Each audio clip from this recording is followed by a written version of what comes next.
L'émission Carnet de route se place au croisement des cultures chinoises et non chinoises en vous ouvrant les portes d'une Chine multiculturelle. Rubrique tourisme et culture décrypte pour vous les traditions ancestrales et les tendances plus actuelles.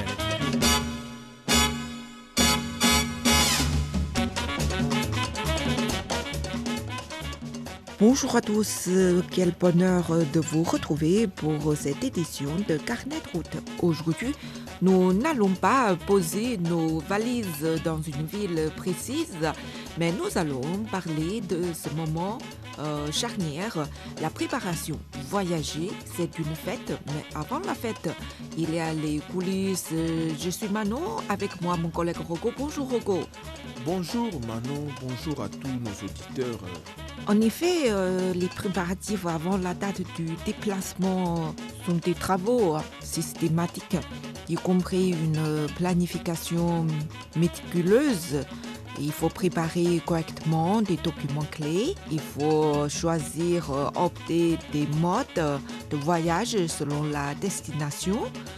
Et puis, il faut penser également à la sécurité et au confort du voyage.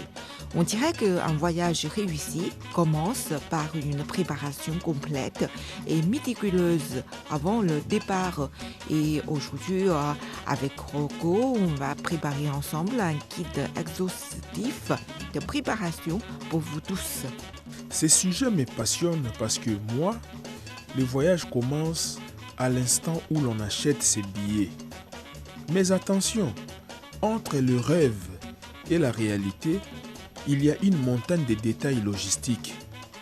Un voyage mal préparé, Manon, c'est un voyage où l'on subit.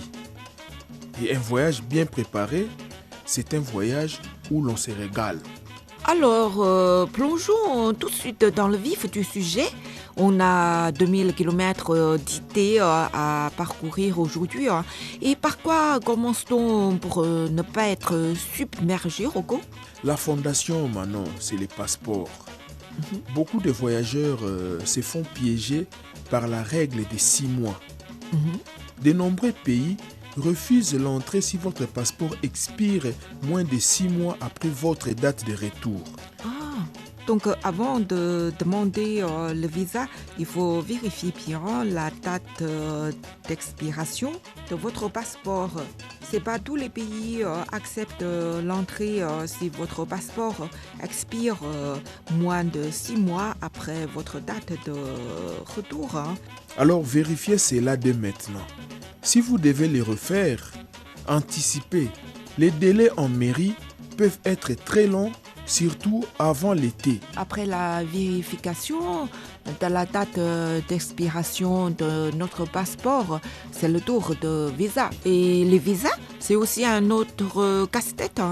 Exactement. Il existe désormais 3 types de visas. Les visas classiques à l'ambassade, et l'e-visa, c'est qu'on obtient en ligne, et les visas à l'arrivée. Alors, mon conseil, ne vous fiez jamais au forum des voyageurs datant de 2 ans. Les règles changent chaque mois. C'est mieux d'aller sur le site officiel du consulat du pays de destination. Pour la Chine, par exemple, les procédures ont été simplifiées récemment pour de nombreux pays européens. Mais il faut rester vigilant sur les documents demandés. Donc, la fondation, c'est le passeport, et puis c'est les visas. Il faut faire très attention, c'est la priorité. Bon, Rocco, il y a une chose qui me vient à l'esprit. On oublie souvent l'assurance. C'était mon cas, pensant que la carte bancaire fait tout. Tu confirmes que c'est risqué? Bon, c'est le risque numéro 1. Les assurances de cartes bancaires, Visa Premium ou Gold ont des plafonds de frais médicaux qui peuvent sembler élevés, mais qui sont dérisoires si vous avez un accident grave aux États-Unis ou au Japon, par exemple. Donc, prenez une assurance voyage spécialisée. C'est très confortable, car elle couvre non seulement les frais médicaux, mais aussi la responsabilité civile à l'étranger, le vol des bagages et surtout les rapatriements sanitaires. C'est un petit investissement pour une tranquillité absolue. Et parlons santé. Et on ne part pas en Amazonie comme au Bruxelles, hein. C'est tout à fait différent, hein. Bien sûr, Manon, la première étape est le calendrier vaccinal. Au-delà des vaccins obligatoires comme la fièvre jaune, il est toujours utile de penser à la rage. Alors, dans ce cas-là, qu'est-ce qu'on va faire? Aller dans un centre de vaccination international. Ils sont les seuls à avoir un stock frais et les conseils les plus pointus. D'accord. Et dans la valise, côté pharmacie, qu'est-ce qu'il faut préparer? Ouais, soyez minimaliste, mais efficace. Un antibiotique à large spectre, prescrit par votre médecin, un antidiarrhéique indispensable. Des pansements pour ampoule, vos pieds sont votre moteur, pas oublier, et un thermomètre.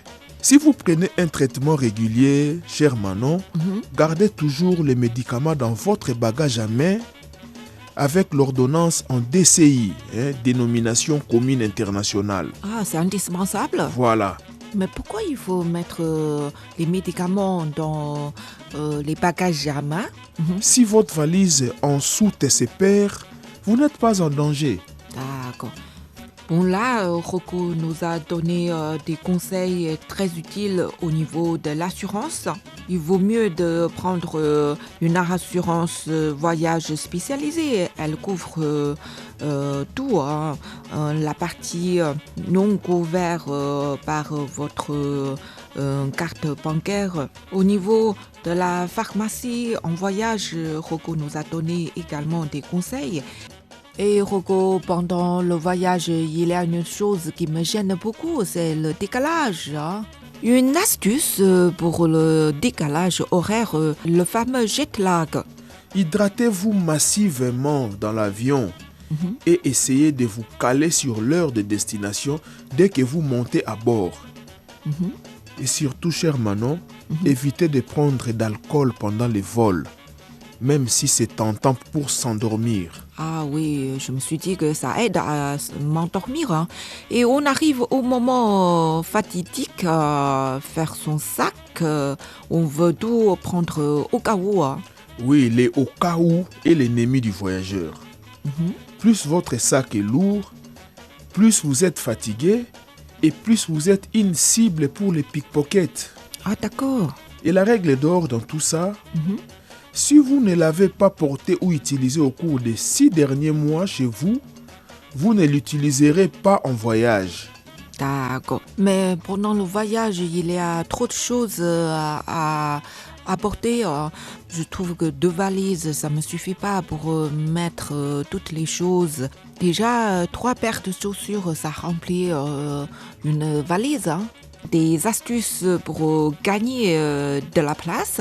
Ah, c'est la méthode du rolling. C'est-à-dire? Roulez vos vêtements au lieu de les plier. Cela évite les plis et gagne 30% d'espace. Utilisez des packing cubes housses de rangement pour compartimenter. Une housse pour les sous-vêtements, une pour les t-shirts, une pour l'électronique. C'est un gain de temps incroyable chaque matin. Et côté chaussures, comme vous dites... Bon, 2 paires maximum, une paire de chaussures de marche confortables déjà faites à vos pieds. Ne partez jamais avec des chaussures neuves, cher Manon, et une paire de sandales ou de baskets légères pour le soir. C'est tout. Alors, j'ai fait un petit résumé. Le au cas où est l'ennemi du voyageur, hein. Donc, il faut éviter de prendre trop de choses. La règle d'or, si vous ne l'avez pas portée ou utilisée au cours de 6 derniers mois chez vous, vous ne l'utiliserez pas en voyage.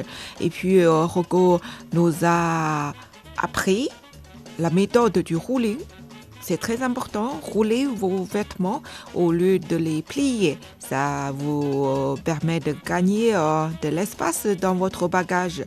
Et Rocco, maintenant, c'est le tour de téléphone, hein. C'est le compagnon le plus important de notre voyage. Et aujourd'hui, on ne voyage plus avec une carte papier de 2 mètres de large. Et comment optimiser son smartphone. Bon, le smartphone est votre couteau suisse. Avant de partir, téléchargez les cartes et cela vous permet de naviguer par GPS même sans aucune connexion Internet ni carte SIM locale. C'est vital, hein, cher Manon, pour ne pas se perdre dans le ruelle de Bangkok ou de Marrakech. Ah, c'est très important. Et pour la communication? Il est plutôt conseillé de télécharger l'application Traduction et d'installer le pack de langues hors ligne du pays. Vous pouvez même prendre en photo un menu au restaurant et l'application traduit les plats en direct sur votre écran. C'est magique, hein? N'oubliez pas non plus une batterie externe, Powerbank, de grande capacité. Un smartphone vide en voyage, c'est comme être aveugle et muet. Donc, si vous partez pour un pays étranger, il faut télécharger l'application de traduction et la carte électronique. Hein. Un smartphone vide en voyage, c'est comme être aveugle et muet. Le voyage, c'est une fête, mais avant la fête, il y a les coulisses. Et Hugo, tu conseilles de prendre du liquide? Toujours, cher Manon. Ayez environ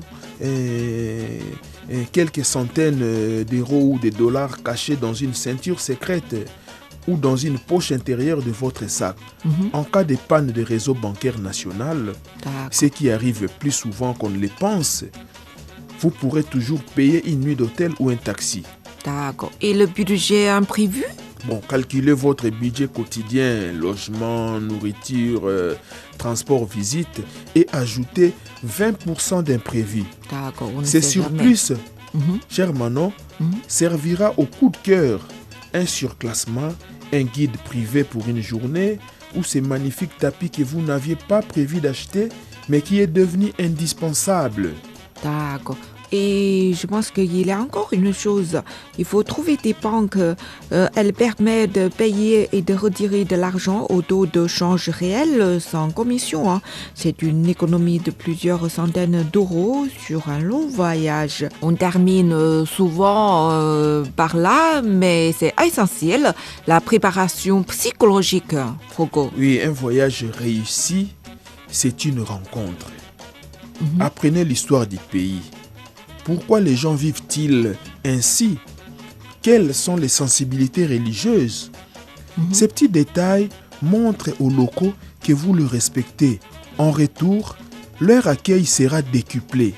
D'accord. Et la barrière de la langue, ça arrive souvent, hein? Oui, dans ces cas-là, il faut toujours apprendre au moins 10 mots. Pas plus, hein, cher Manon. Des mots comme bonjour, merci, c'est délicieux, l'addition s'il vous plaît, pardon. Même si votre accent est terrible, les gens locaux apprécieront l'effort. Et tenez, c'est le meilleur sésame pour ouvrir le cœur. Hugo, merci pour ce tour d'horizon ultra complet. Je crois qu'on a balayé tous les aspects de la valise au sourire. Hein? Oui, avec plaisir, cher Manon. Se préparer, c'est enlever le stress pour ne laisser que la place à l'émerveillement. Une fois que la logique est réglée, on peut enfin se laisser porter par l'imprévu. Et chers auditeurs, vous n'avez plus d'excuses pour ne pas boucler vos bagages. Prenez le temps et bien préparer.